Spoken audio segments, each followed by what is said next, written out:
বিসমিল্লাহির রহমানির রহিম। সামনে কার্টুন করা এসিটি গ্রি ব্র্যান্ডের ক্লিবিয়া সিরিজের এসি। এটি হট অ্যান্ড কুল এসি।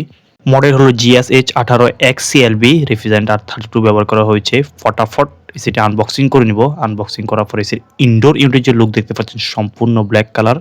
এই এসিটিতে 4 ওয়ে যে সুইং সেই সুবিধাটা আপনারা পাবেন। এছাড়াও স্মার্টফোনের মাধ্যমে এসিটি খুব সহজে কন্ট্রোল করতে পারবেন। এছাড়া আউটডোরের যে লুক দেখতে পাচ্ছেন সম্পূর্ণ হোয়াইট কালার। কন্ডেন্সার হিসেবে কপার যে কন্ডেন্সার সেটি ব্যবহার করা হয়েছে। কন্ডেন্সারের উপর গোল্ডেন কালার যে কোটিং সেটি দেওয়া রয়েছে। ফিল্টারের যে লোকেশন সেটা হচ্ছে উপরের অংশে। উপরের অংশে প্রেস করলে হচ্ছে ফিল্টার সেটি খুব সহজে খোলা যাবে। নতুন অবস্থায় রিমোটটি ফিল্টারের ভিতর দিয়ে থাকে কোম্পানি। ফিল্টারটি হচ্ছে আমরা আবার খুব সহজে লকের মধ্যে বসিয়ে প্রেস করে হচ্ছে সেট করতে পারবো। ইনডোর ইউনিটের কুলিং কয়েলে গোল্ডেন কালার যে কোটিং সেটি দেওয়া রয়েছে। মোটামুটি কোয়ালিটি ভালোই। এই রুমে এসিটি ইনস্টলেশনের জন্য ভাইয়া আমাদেরকে বলেছিলেন জানালার ঠিক সেন্টারে হচ্ছে এসির ইনডোর জিনিস সেটি সেটিংয়ের জন্য বলেছেন। এখানে যথেষ্ট পরিমাণ যে জায়গা সেটা নেই ইনডোর জিনিস, সেটা হচ্ছে আমরা অন্য স্থানে হচ্ছে স্থাপন করব। এখানে যদি আমরা সেট করি তাহলে এসির উপরে পর্যাপ্ত পরিমাণ যে গ্যাপ সেটা থাকে না। মোটামুটি দোনো পাশে একই কন্ডিশন। ফাইনালি হচ্ছে আমরা এই দেওয়ালটি নির্বাচন করে নেই। এই দেওয়ালের মধ্যে হচ্ছে এসির ইনডোর জিনিস সেটি সেট করে নিব।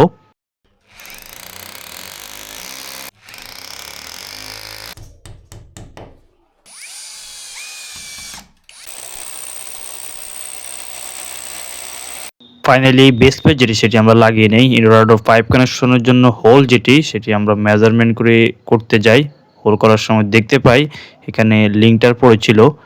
তো আশা ছিল এটার ব্যাক টু ব্যাক পাইপ নেওয়ার জন্য। ফাইনালি হচ্ছে সাইডে হচ্ছে আমরা হোল করে সাইড দিয়ে হচ্ছে পাইপ যেটি সেটি নিয়ে যাব। রাউন্ড হোলসও দিয়ে সুন্দর করে হোল যেটি সেটি করে নেই।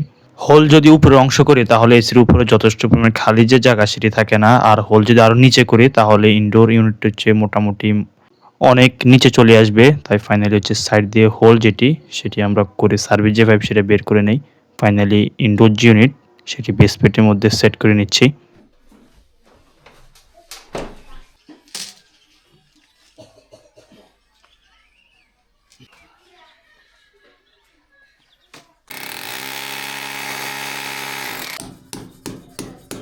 আউটডোর সেটিংয়ের জন্য স্ট্যান্ড যেটি সেটা আমরা মেজারমেন্ট করে লাগিয়ে নিয়েছি। সার্ভিস যে পাইপ সেটা সুন্দর করে টিউব ব্যান্ডার দিয়ে ব্যান্ড করে নিয়েছি যেখানে যেখানে প্রয়োজন। ইনডোর সাইডে সার্ভিস যে পাইপ সেটা পর্যায়ক্রমে কানেকশন করে নিব। সার্ভিস পাইপও সুন্দর করে র্যাফিন যে ট্যাপ সেটা লাগিয়ে নিব। ইনডোর প্রান্তে সার্ভিস যে পাইপ সেটা সুন্দর করে কানেকশন করে নিয়েছি। ইনডোর সেটিং করার পর ফাইনাল যে লুক। ইনডোর উপর যথেষ্ট পরিমাণ খালি যে জায়গা সেটা আমরা রাখি যাতে পরবর্তীতে সার্ভিস এবং রিপেয়ার জায়গা সেটা যাতে করা যায় এবং বাতাস যাতে খুব সহজে ইন হয়। ফানের ড্রেন যে পাইপ সেটা এদিক দিয়ে হচ্ছে চলে গিয়েছে। আউটডোর ইউনিট সেটিং করার পূর্বে সুন্দর করে সার্ভিস পাইপের উপর র্যাপিং যে ট্যাপ সেটা লাগিয়ে নেয় এবং সুন্দর করে ক্লাম দিয়ে ওয়ালের সাথে সার্ভিস পাইপটিকে সাপোর্ট দিয়ে দেয়।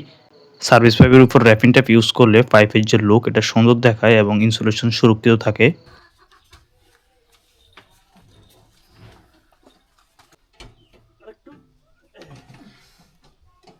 আউটডোর ইউনিট সেটিং করা হয়ে গেলে অতঃপর আউটডোর প্রান্তে সার্ভিস যে পাইপ সেটা কানেকশন করে নেই।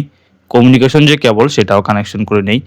সার্ভিস পাইপ কানেকশন করা হয়ে গেলে অতঃপর মোস্ট ইম্পর্টেন্ট যে কাজ, রেফ্রিজারেন্টকে সার্ভিস পাইপের মধ্যে রিলিজ করার পূর্বে সার্ভিস পাইপ এবং ইনডোর ইউনিট সেটাকে পারফেক্টলি ভ্যাকুয়াম যেটা সেটা আমরা পর্যায়ক্রমে করে নেব।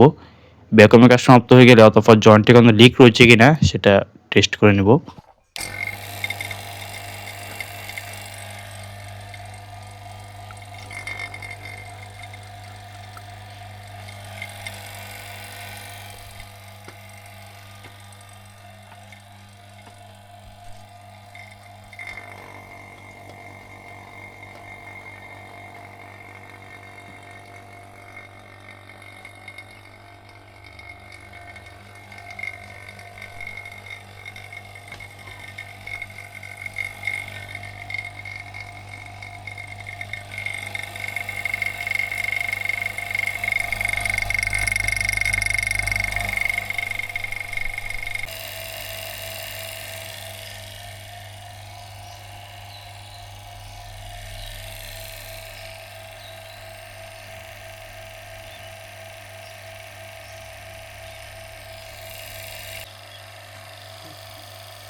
এসি স্থাপনের সময় ভ্যাকুয়াম খুবই গুরুত্বপূর্ণ একটি বিষয়। অনেকে বলে নতুন এসিতে ভ্যাকুয়াম করা প্রয়োজন হয় না। এ কথাটি সম্পূর্ণ ভুল। আমরা খেয়াল রাখবো এসি যখনই ইনস্টলেশন বা রিইনস্টলেশন করা হয় ইউনিটকে যাতে পারফেক্টলি টেকনিশিয়ানরা ভ্যাকুয়াম করে। ফাইনালি ভ্যাকুয়ামের কাজ সমাপ্ত হয়ে গেলে রেফ্রিজারেন্ট রিলিজ করার পূর্বে এখানে জয়েন্টে কোনো লিক রয়েছে কিনা ইনডোর সাইডে এবং আউটডোর সাইডে পর্যায়ক্রমে আমরা চেক করে নিচ্ছি। আউটডোর সাইডে লিক টেস্ট করা হয়ে গেলে অতঃপর ইনডোর ইউনিটের জয়েন্টের এখানে কোনো লিক রয়েছে কিনা সেটা পর্যায়ক্রমে আমরা চেক করে নিচ্ছি। ফাইনালি রেফ্রিজারেন্টকে সার্ভিস পাইপের মধ্যে রিলিজ করে দিচ্ছি। ইনস্টলেশনের কাজ প্রায় শেষের দিকেই, শুধু হোল বন্ধ করার যে কাজ সেটি বাকি রয়েছে। এসিটি চালু করে এটার কুলিং যে পারফরমেন্স সেটা টেস্ট করে নেব। কুল মোডে সেট করার পর আস্তে আস্তে কুলিং সেটি বের হচ্ছে। হট অ্যান্ড কুল এসিতে ফরওয়ার্ড রিভার্সিং যে বাল্ব সেটি ব্যবহার করা হয়। যখন হিট মোড কাজ করবে তখন এদিক দিয়ে ওয়াটার সেটি ড্রেনেজ হয়ে যাবে, তাই কানেক্টরটি লাগিয়ে দিয়েছি। ফাইনালি ইনস্টলেশনের যে লুক, এসির আউটডোর যথাসম্ভব খোলামেলা জায়গায় স্থাপন করার চেষ্টা করুন যাতে বাতাস খুব সহজে ইন হয়ে আউট হতে পারে। ফানির যে লাইন এটা সুন্দর করে নিচ পর্যন্ত নামিয়ে দেই।